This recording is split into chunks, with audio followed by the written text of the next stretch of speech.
The food insecurity is a big gap that we see in a lot of students in a lot of our buildings.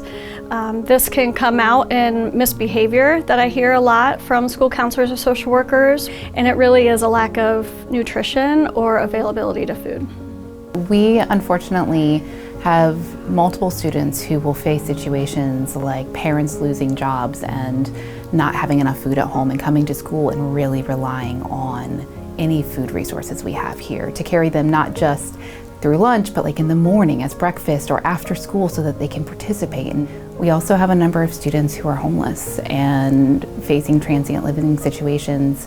It's hard to function on arithmetic and math and spelling and things if your belly's hungry. If you're undernourished, it could be really hard for you to regulate your body appropriately. They're playing a different game than some of their classmates. They're walking into their first period math class.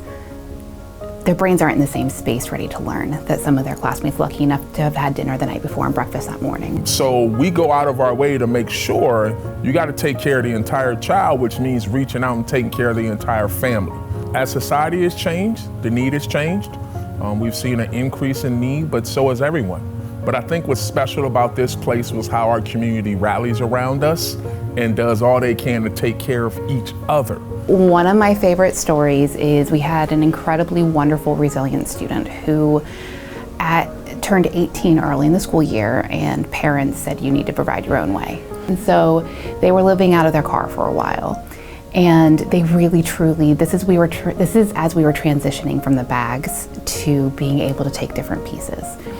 They were such an instrumental part in that process because they would share their experience. Here are the things I'm able to utilize while living in my car.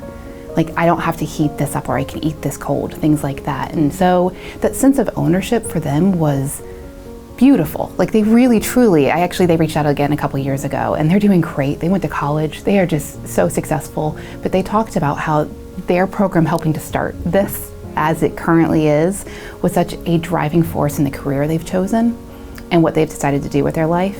And that's what they talked about. But what I also remember is how many students they brought down who were hungry, who had missed breakfast, who were nervous about utilizing the resource, and how much they normalized that and went out of their way to make it accessible.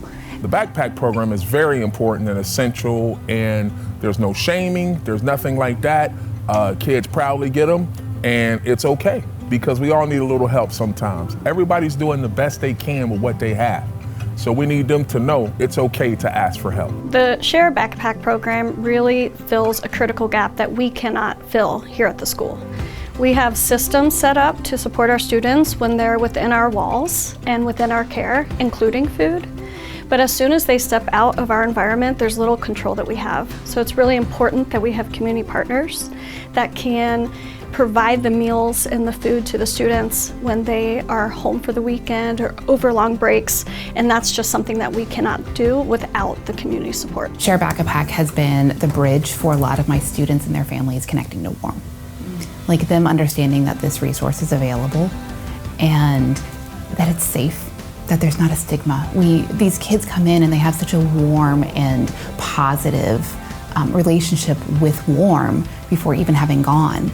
And so I have a lot of parents that didn't go to warm for multiple reasons, and their students utilizing the resource, and families who then end up saying, okay, well, how do I call? So what does this look like?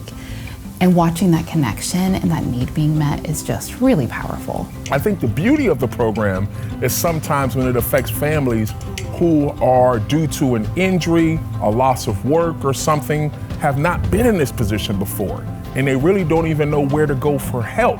So when we start by something like this student can bring food home, then the parents are like, wait a minute, where did that come from? And that is a gateway to maybe getting some families some other resources and things that we do at Warm. They say it takes a village, and it does take a full community to support our struggling families and students to meet them at their basic needs. Taking care of each other, not being judgmental, because everybody is doing the best they can with what they have.